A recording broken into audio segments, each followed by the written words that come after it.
Hybridisation and electrification are well and truly the buzzwords of the car industry at the moment, and no surprises that most manufacturers are jumping on board as quickly as they can. So for Hyundai, this is a significant day because their full-size Santa Fe SUV is now being offered with hybrid power for the first time. It's more expensive than the equivalent diesel version and it can't tow as much either. So the question is, does it make for a better family SUV? Let's find out.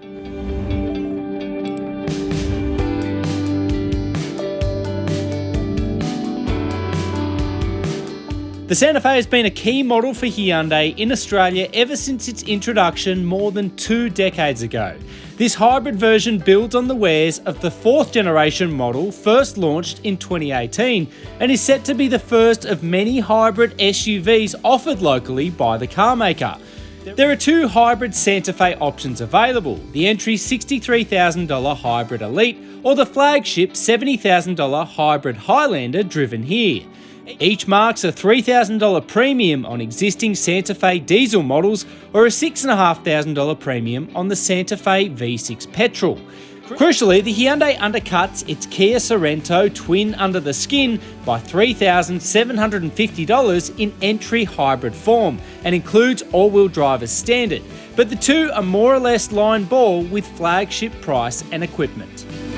The hybrid combines a 1.6 litre turbo-petrol 4-cylinder engine with an electric motor to deliver total outputs of 169 kilowatts and 350 newton metres.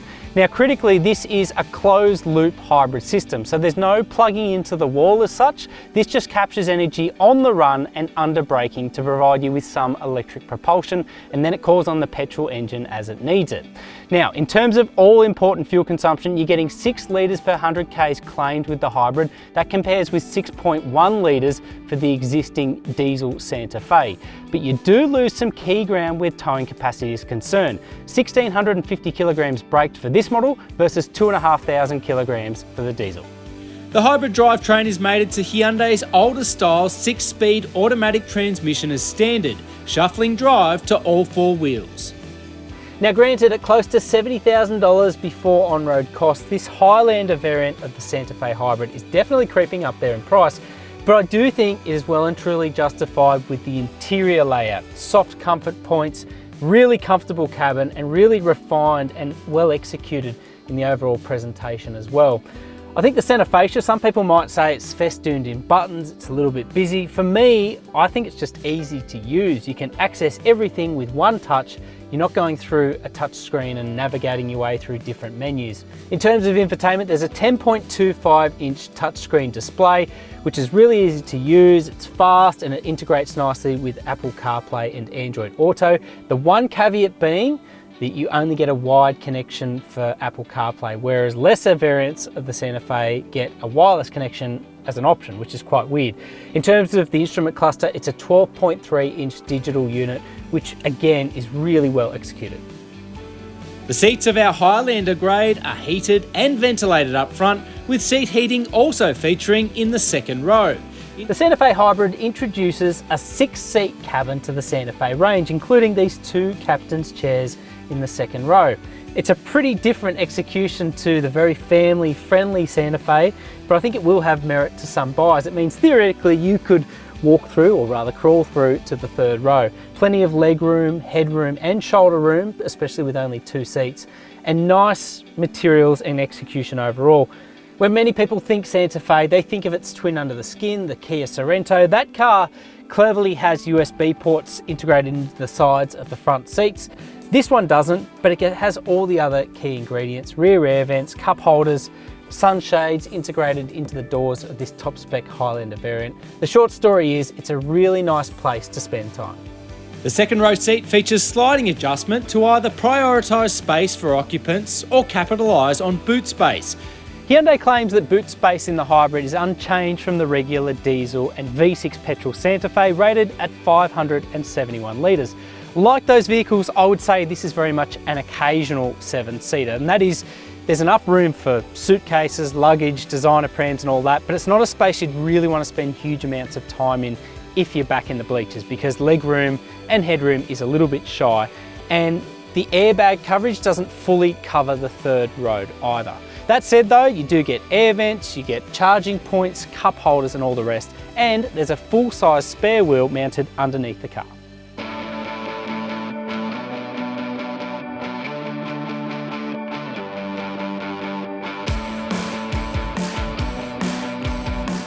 Okay, so we know hybrid technology is not particularly new. Toyota pioneered this stuff over 2 decades ago, but this is new for a Hyundai SUV, and I have to say, it does impart a slightly different character in the Santa Fe SUV, especially compared with that evergreen, long-standing diesel and the front drive V6 petrol.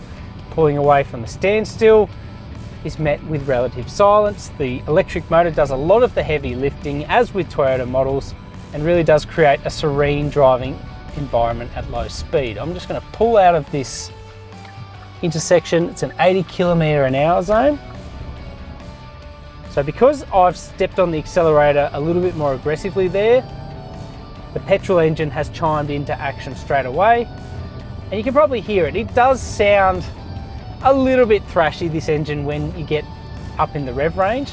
And because it is a smaller 1.6 litre turbo petrol, it has to work quite hard to really muster energy and carry this big body mass along. But once you are up and running, this definitely will make use of the EV drivetrain. Even at 80 km/h, I'm now coasting down a hill and we're running on electric propulsion only. It definitely doesn't have, I don't think, the torque of the petrol V6 or the 2.2 litre turbo diesel, so I do think for regular long distance travel, the hybrid definitely doesn't hold the same appeal as those options. But for inner city commuting, for residential driving, running kids to soccer and all of that, this definitely has a lot of merit. Now, ride and handling characteristics. I have to say, this car was given a suspension tune that was signed off by the Australian Hyundai engineering department. It wasn't thoroughly tested here though, so I think there is a difference there. The end result is a car that I reckon feels maybe a tad sharper of a smaller amplitude imperfections than the regular diesel Santa Fe. We'd have to check them back to back to really give a definitive answer on that, but that's my initial feeling. The flip side of that though is that it feels really light over the nose. When you navigate through a corner, as I'm doing now, it's not requiring any mid-corner interventions. And if you throw it enthusiastically into, say, an S-bend where you are changing corner quite aggressively, it really does just get down to business. It plants its weight to the outside wheels quite admirably, and it shifts directions really well. Certainly not what you'd expect from a 7-seat SUV. It's definitely not a sports car, but it can be quite athletic, and I think less weight over the front really accentuates that.